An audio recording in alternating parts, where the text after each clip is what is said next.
Nuevamente aquí, seguimos. Bueno, tenemos otro tema en carpeta. A ver con qué salís. ¿De qué? Yo quiero hablar de la conciencia de finitud. Gran tema, diría yo, eje de nuestro trabajo y de lo que estábamos hablando recién de la cultura de acompañamiento. Y es que me surge también la pregunta, día preguntón, que te lo hago a vos. Si no fue la conciencia de la finitud que te hizo llevar adelante todo este emprendimiento, todo este proyecto. Creo que sí, ¿no? Creo que algo en relación a la toma de conciencia de la condición finita, por lo menos en la línea del tiempo, ¿no? Es un desafío vincularse con el tiempo. Lo damos por sentado, vivimos un poco alrededor del tiempo, no tenemos agenda, nos ponemos de acuerdo para encontrarnos, cumplimos años, etcétera, y tenemos una relación no siempre amistosa con el tiempo, ¿sí? Yo tengo una suerte de mantra que me digo todos los días, a veces hasta 2 veces por día: un día más, un día menos.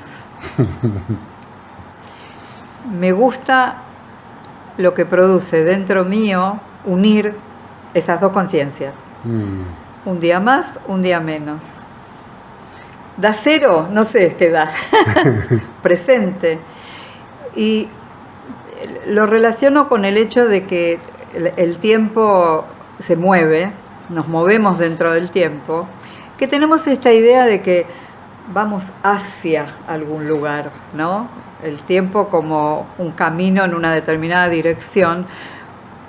Pero me parece que también el futuro viene, hay una línea de tiempo que viene y nos encontramos. Entonces yo digo, un día más, un día menos, es según donde me ubique. ¿Sí? ¿Por qué te reís? Porque está buenísimo, te lo voy a robar y me lo voy a pegar en la heladera. Es libre, libre, no lo tengo patentado, lo puede usar cualquiera. Está re bueno. Y también me sonreía porque se me ocurría como muchas veces hacemos, ir viendo cada una de las palabras, ¿no? Y qué importante ir viendo qué significa para nosotros, qué significa para el Faro la palabra conciencia. Sí. Gran tema. Y la conciencia, me parece que podemos separar, por un lado conciencia, por otro lado finitud, y después juntarlos y ver qué sale. Como el más y el menos. Exacto, porque la conciencia, estamos acostumbrados, es una palabra de uso cotidiano, y creo que estamos acostumbrados a ubicar a la conciencia como un aspecto de nuestra condición humana. Desde las miradas más biologicistas, se considera que la conciencia es un fruto del cerebro, ¿sí? Porque tenemos cerebro, tenemos conciencia. Concepto discutible desde otras visiones, ¿no? Incluso hay quienes dicen que es al revés, que porque tenemos conciencia tenemos cerebro, como que la conciencia necesitó un sustento biológico para manifestarse y acá tenemos el cerebro, o viceversa. Más allá del debate, que me parece de por sí interesante, en general conciencia es cierto aspecto ligado a la razón, a la comprensión, a la captación y a la percepción del mundo, de los fenómenos del mundo, por un lado. Y la finitud, como decíamos recién, es esta atención puesta en el desarrollo temporal. Lo finito es lo que empieza y termina, ¿sí? Entonces, si juntamos las dos, conciencia de finitud, ahí podemos empezar a observar, creo yo, la posibilidad de que la conciencia de finitud sea un aspecto, un estado de conciencia permanente, no solo un fogonazo de conciencia porque alguien muere, entonces, yo también puedo morir, ahí tomo conciencia de mi finitud, y a los 5 minutos me vuelvo a considerar eterno, eterna. Apunto más a la idea de que la conciencia de finitud sea un estado interior a cultivar, a recordar inclusive, que nos define, nos caracteriza. ¿Cómo lo ves? No, un montón de cosas me pasan, Vivi, cuando vos hablás y cuando hablamos de estos temas. Respiro. Primero. Y bueno, lo primero que sí se me ocurre es que yo relaciono, por lo menos hoy, a esta hora, el estado de conciencia con contacto. Contacto Ajá. con este tema. Contacto con el tema de la muerte, con la finitud, con reconocernos finitos. Y a partir de ahí se abre un panorama totalmente distinto. Se abren puertas, se abren ventanas, se abre como una actualización a cómo estoy viviendo, cómo quiero vivir, y un montón de preguntas que son existenciales también, y son gracias a tomar este contacto, a utilizar esta conciencia que sea de la manera que sea cosmovisionalmente. Me gusta pensar franklianamente también el órgano espiritual que tenemos y que nos permite la autoobservación, la autopercepción. Sí. Entonces, la autopercepción básica, clásica, de saber que nacimos tal fecha, estamos existiendo y algún día que desconocemos moriremos. La conciencia de que desconocemos ese momento. Claro. Más allá de tener hasta un diagnóstico y mantenerse en estado de movilización interna, de tomar contacto con esta realidad, para a partir de ahí tomar contacto con la vida completa. Sí. Porque la otra vez, el otro día cuando hablábamos también, en un momento creo que mencionamos el tema de la misión del faro, los orígenes del faro, y en algún momento, no me acuerdo si fue acá o en la previa que hacemos, me preguntaste, bueno, el faro también en algún momento puede dejar de existir. Lo dije, y me angustié. Acá. Y me llevé esa angustia. Así como nació, algún día podrá morir. Porque ¿Morirá? Dije, es verdad. ¿Sí? Podría pasar. No está mi deseo está que no pase, que trascienda y sea eterno. Lo que sí no va a terminar nunca, a morir, a desaparecer, es la inquietud humana en relación al tema. Y esto va más allá de nosotros, Faro, de vos, Viviana, yo, Fabio, en fin, de cada uno de nosotros. Es un logro, una conquista humana. El hecho de poder mantrear también acerca de esto, de hacernos estas preguntas perturbadoras, muchas veces, contriculturales, que contribuyen a una cultura distinta en el sentido de observarnos en nuestra plenitud, dándole lugar a esta conciencia de finitud, que me gusta mucho la idea de permanecer, de que permanezca viva, latiendo adentro nuestro. Sí, creo que la posibilidad, la conciencia de finitud también nos enseña algo sobre las leyes de la transformación. Es decir, nacimiento y muerte como momentos o fenómenos de la vida es la polaridad que habilita las transformaciones y los cambios. El faro morirá a su forma y tal vez renazca con otra forma, y eso puede ir acompañando cambios que se produzcan en la conciencia.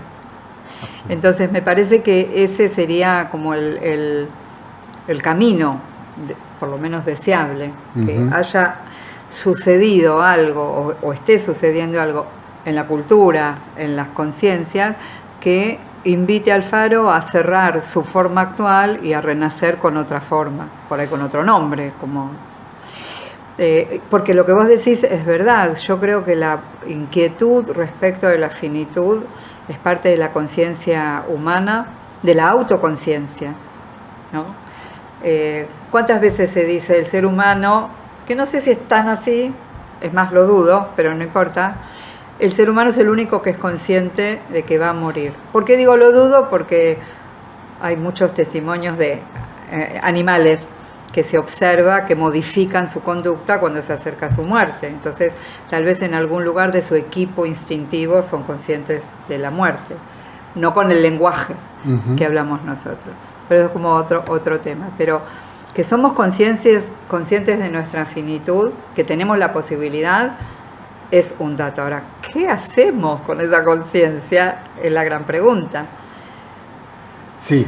Porque no podemos negarlo. Los niños son conscientes en algún momento de la finitud.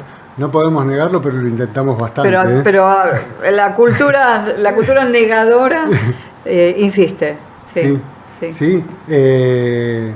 Por otro lado, como te decía antes también, me revisaba el título y me venía el título de Irving Yalom, Mirar al Sol. Sí. Ese libro maravilloso, hiper recomendable, que justamente se anima a hablar del tema de la muerte abiertamente, exponiendo por supuesto su cosmovisión y claramente conceptos como hace Yalom, ¿no? Pero eso ya corre por mi cuenta porque lo adoro. Y mirar al sol es toda una imagen, porque hablar de la muerte es justamente eso, es tal vez tener que pestañear, contacto y retirada. El punto es que súbitamente aparecen en la vida cotidiana situaciones relacionadas con la muerte, tanto sea física como de todas las que hablamos antes, los distintos cambios en la vida, las distintas despedidas, cierres y en fin, que nos invitan a revisar esto. Y muchas veces es como hablar del tema. Te decía antes también la diplomatura del Faro, participar de estos temas, crear momentos para poder hablar y abordar este tema, es satisfacer una necesidad del organismo, que el organismo sabe que va a suceder, y sabe también, creo por supuesto, es mi opinión, que necesita aprender del tema, que necesita por lo menos tener el tema hablado para que en el momento que suceda no sea como un malón de situaciones que no se pueden acomodar. Claro. Esto por supuesto que no va a evitar el dolor, la tristeza, la pena, pero justamente de eso se trata, de darle lugar a todas esas sensaciones también y de poder ir acomodándolas. Esta conciencia de finitud, a mí al menos, y en lo que veo a mi alrededor y en lo que vi en el Faro sembrando en todo este tiempo, es que nos lleva a ese contacto con ese ser que vive adentro nuestro, que sabe que esto va a pasar y que es necesario un ambiente cálido y confiable como para poder hablar acerca del tema. Simplemente eso. Te escuchaba y me acordaba de algo que vos ya me lo escuchaste contar, que es tema en la diplomatura, en el acompañamiento a los alumnos, pero que lo quiero decir acá porque este es un espacio fresco. Lo asociaba mucho con el mito de Casandra. El mito de Casandra cuenta la historia de Casandra, hija del rey de Troya, de Príamo, el rey de Troya, que desde su nacimiento fue consagrada como sacerdotisa a Apolo, al dios Apolo, dios griego. ¿Qué quiere decir que fue consagrada como sacerdotisa? Que su padre hizo un pacto con Apolo, que cuando Apolo tomara forma humana, cosa que los dioses griegos hacían cada tanto, Casandra iba a ser su mujer en este plano, pero que solo para él, o sea que estaba consagrada a los deseos o a las necesidades del dios Apolo. A cambio de esa entrega, Casandra es bendecida por Apolo con el don de la profecía. Quiere decir que Casandra se convierte en una especie de oráculo que sabe lo que va a pasar, y cada vez que Casandra habla y dice va a pasar esto o lo otro, era tomada muy en cuenta porque estaba bendecida por el dios Apolo. Cuenta el mito que cuando Apolo se presenta por primera vez a consumar su contrato, Casandra se niega, dice que no va a cumplir. Lo cual enfurece a Apolo, y como buen dios griego, cuando se enfurece, se enfurece. ¿Y qué hace Apolo? Escupe en la boca de Casandra y la maldice y le dice: no voy a quitarte el don de la profecía, pero todo lo que digas será considerado una locura, será desestimado. Sigue el mito y nos enteramos que cuando los griegos le presentan al rey Príamo el famoso caballo de Troya, que adentro tenía un ejército, Casandra le dice a su padre: no dejes entrar al caballo de Troya, es un peligro, pero como ya estaba maldita, su profecía es desestimada y ya sabemos cómo termina la historia, que los griegos vencen a Troya. ¿Por qué cuento todo esto? Porque yo creo que todos tenemos una Casandra adentro, maldita. ¿En qué sentido? Que no la escuchamos o consideramos una locura pensar que vamos a morir. Casandra nos podría profetizar la conciencia de finitud. Seguramente nos dice al oído: tenés un tiempo, no sabemos cuánto, no sabemos dónde, pero vas a morir.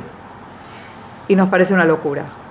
Nos parece una locura que nosotros vayamos a morir, que vayan a morir nuestros seres cercanos, o la humanidad entera. Y en esto me parece que se juega un poco el desafío, la conciencia de que adentro está la verdad. No revelamos nada que nadie sepa adentro. ¿Cuántas veces en el acompañamiento preguntamos o nos preguntan acerca de la verdad? ¿Le decimos la verdad? ¿No le decimos la verdad? Gran tema para otra charla. Pero ahí está Casandra. La Casandra de cada uno de nosotros sabe que vamos a morir. Sí, y ahí anda amordazada. Amordazada, veces. Negada. Pensaba también en qué dios machirulo que le tocó a Casandra, pero qué lindo que es siempre escuchar esto que contás y cómo lo contás y cómo aparecen imágenes, ¿no? Adentro y así como dije amordazada, puedo decir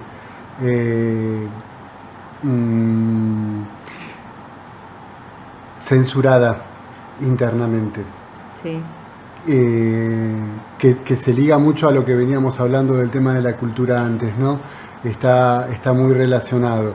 Y que todo eso deviene en sufrimiento. Así es. Y justamente por eso también parecería como que todas las palabras o definiciones fueron el gen del faro, pero es que fue todo junto y todo separado a la vez. Pero justamente cultivar una nueva manera de cultura de acompañar, más la atención a esta conciencia de finitud, aplaca el sufrimiento, puede comprenderlo, puede abrazarlo, puede tomarlo de otra manera, puede proponer otras formas y otras maneras. Tomar conciencia es simplemente darle lugar a una de las verdades que habitan adentro nuestro. Sí. Y que estaba por decir, y que por supuesto, borro el por supuesto, pero que muchas veces no estamos dispuestos a escuchar, a darle ese lugar. Entonces, perdón, ¿no? volvemos a los orígenes y a la importancia de estar preparado, de prepararse, de formarse. No solo porque hay mucho que conocer como estos mitos e historias de Casandra que nos representan y que viven en nosotros, sino también para detectar una vez más la importancia de comunicarnos acerca de estas cosas. Porque yo te quiero presentar a mi Casandra y vos me podés presentar a la tuya. Claro. Y entre los dos poder comprendernos y poder escuchar lo que tiene para decirnos. Creo que es interesante porque esto que vos decís de escuchar lo que está censurado o lo que está atravesado por el tabú, porque Estamos hablando de la conciencia de finitud y del mismo modo podríamos hablar de la conciencia de infinitud, solo que creo que es necesario colocar cada concepto en el contexto adecuado, ¿sí? Porque paradójicamente poder explorar la conciencia de finitud, asumirla, reconocer que tenemos un tiempo, nos habilita a trascenderlo de muchas maneras. Obviamente no desde un cuerpo físico, pero de otras maneras, de otros cuerpos nuestros. Entonces, al no aceptar la finitud, ponemos en el cuerpo muchas veces la pretensión de que no muera, no lo dejamos morir, nosotros, la cultura, ¿no? Y no vemos que al dejarlo morir, abrimos la posibilidad a lo que no muere, a lo que sobrevive a la muerte física. Ahí entraremos al espacio de lo infinito, lo eterno, lo trascendente, le pongamos la palabra que le pongamos. Creo que ahí hay un juego serio, en el sentido de la relación con el tiempo y el más allá del tiempo. Interesantísimo.